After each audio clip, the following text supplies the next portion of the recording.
a gente apoia a questão que o preso trabalhe e que tenha um ressarcimento, só que a gente tem que trazer reflexões, a realidade. Como é que eu posso trazer uma realidade, por exemplo, de Aníbal Bruno, que agora é Mata do Curado, uma coisa assim, em Pernambuco, com 6 mil presos, 15 agentes no plantão, e fazer com que 5 mil presos trabalhem.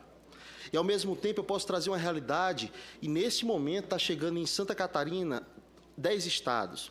A gente fez uma primeira visita técnica em fevereiro, ou comecinho de março, e a gente visitou Chapecó e Curitibanos. Nessas unidades, 100% dos presos trabalhando.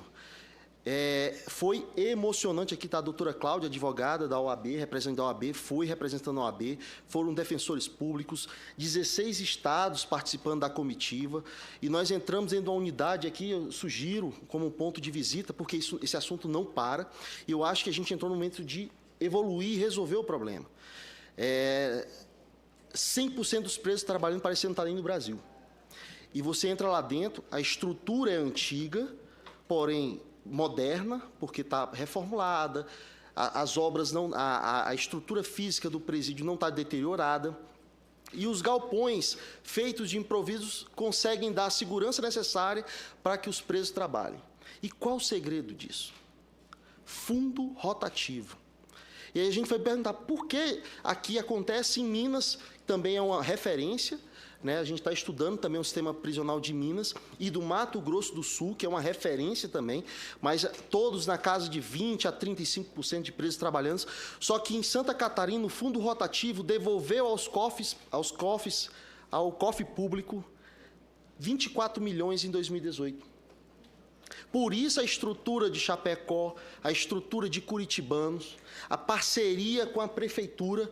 A prefeita lá não queria nem saber de presídio, que é uma grande dificuldade dos gestores no Brasil afora em trazer um presídio. E aí, a partir dessa realidade, nós estamos hoje já com equipes técnicas. O DEPEN está com 10 estados, nós vamos fazer em 3 turmas. Após a primeira visita, a gente ia pegar os principais estados que têm preso trabalhando, levamos para uma imersão, uma semana em Chapecó e Curitibanos, que é essa semana, começa a partir de amanhã. Isso para uma rotina, mas não para o trabalho do preso. Volta para Pernambuco. Como é que eu boto o preso? Volta para Papuda, aqui em Brasília. Como é que eu mudo a rotina de segurança de um dos presídios que tem um procedimento de segurança mais seguro ou mais rígido do país? Só que se ele abrir mão um pouquinho, não consegue botar preso para estudar e nem trabalhar.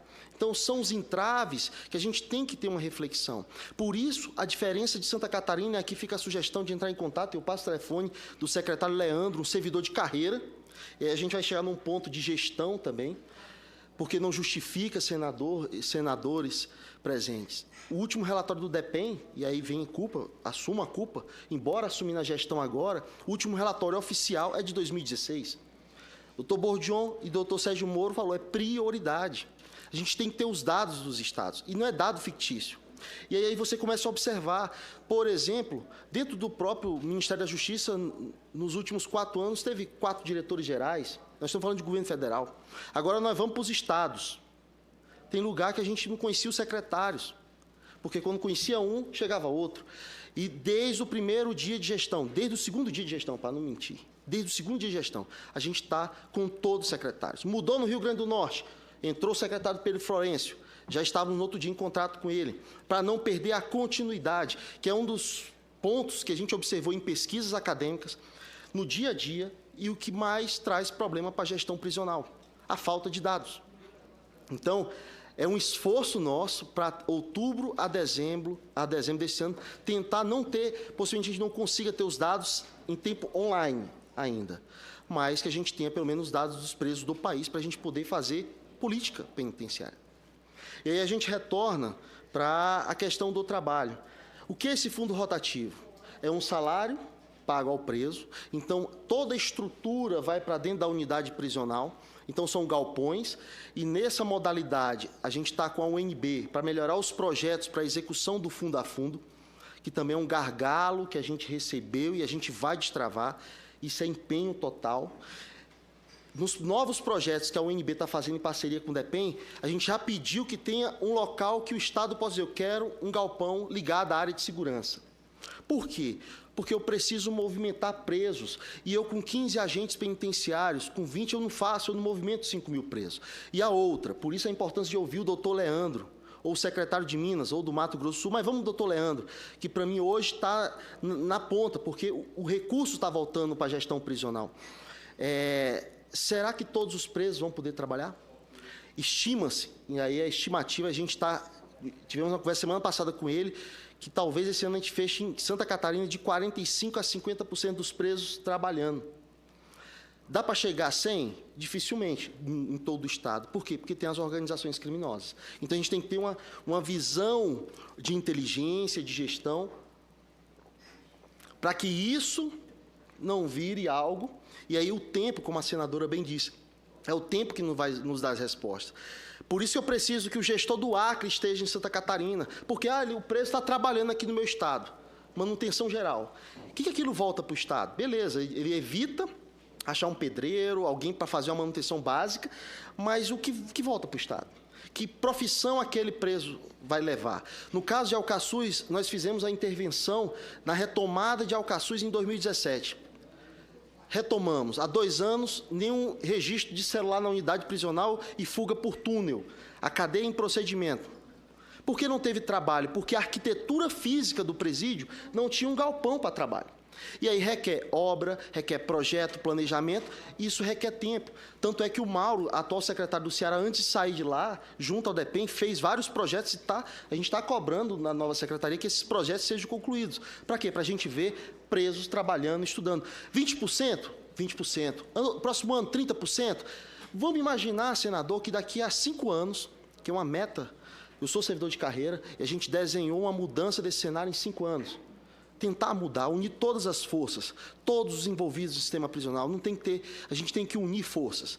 Para em 5 anos a gente sair desse cenário. O sistema prisional não é para ser problema para o país. O preso é para cumprir a pena dele, não é para ele pegar um celular e ficar ligando. E aí nós vamos para o estado do Ceará, que sem bloqueador diminuiu quase 95%, o Mauro não afirmou ainda 100%, mas o Rio Grande do Norte diminuiu 100%, sem bloqueador. O Ceará vai ficar sem celular em presídio por causa de procedimento de segurança. Só que, qual o próximo passo? É o trabalho do preso e a educação. Não adianta eu ter uma unidade prisional sem nenhum celular como na Papuda, e aí parabéns aos agentes penitenciários do Distrito Federal, que se a organização criminosa não cresceu no Distrito Federal, dentro do sistema prisional, é por causa do homem do sistema. Eu não mudo esse discurso, e não é para proteger nenhum deles.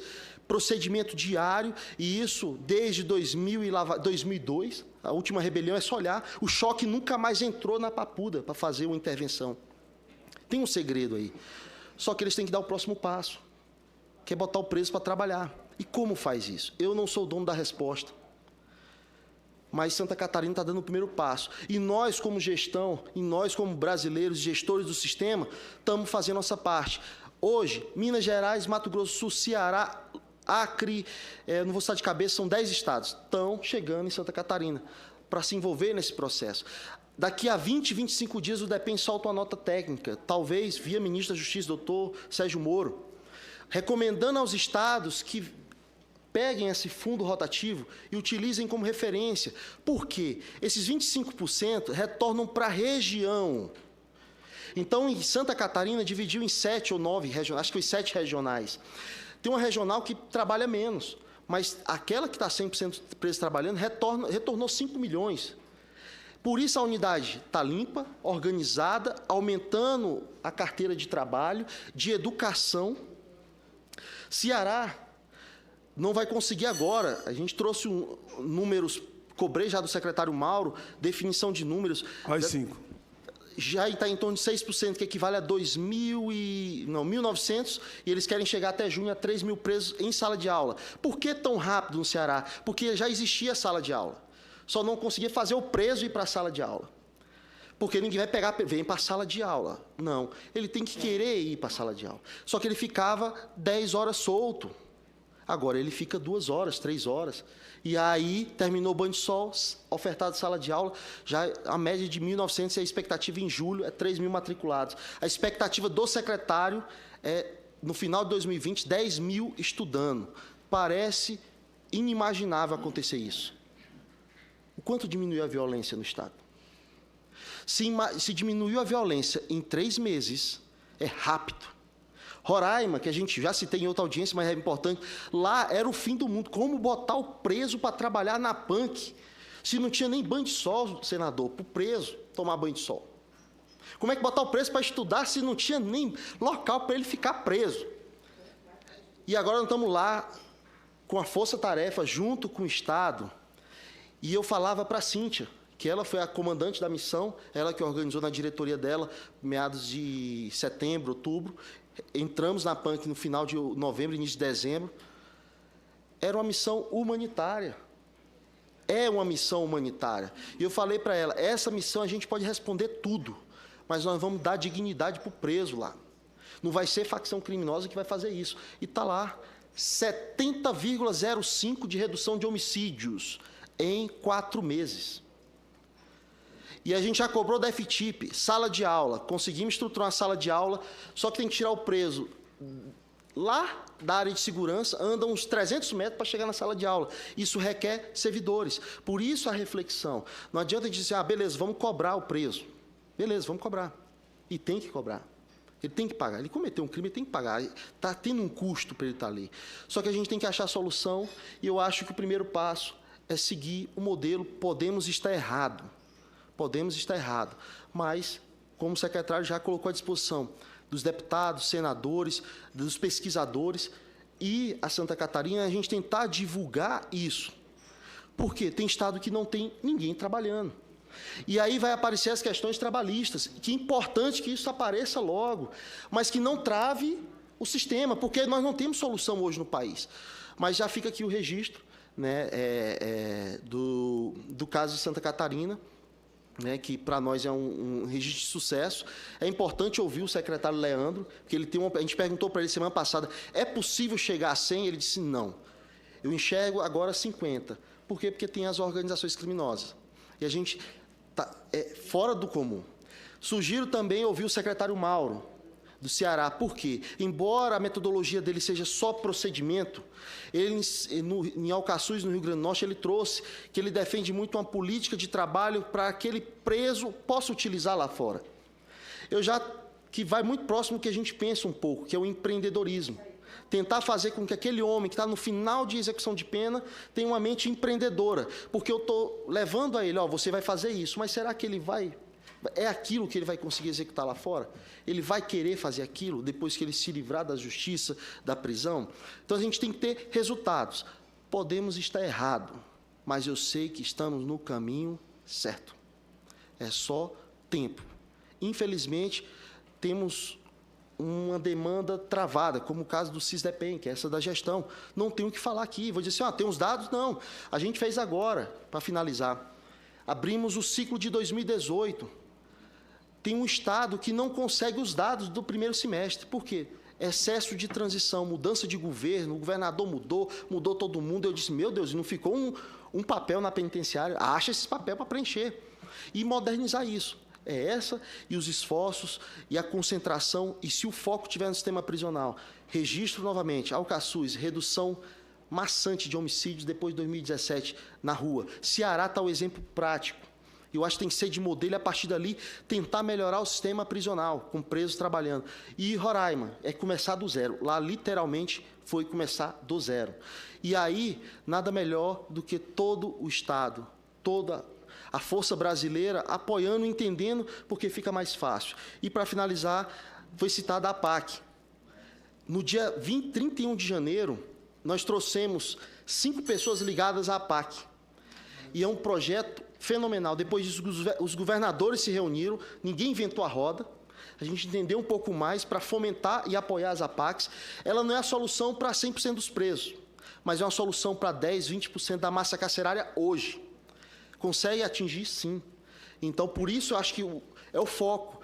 Terminou isso, o ministro da Justiça com ministros do STF, STJ, foram a Minas Gerais.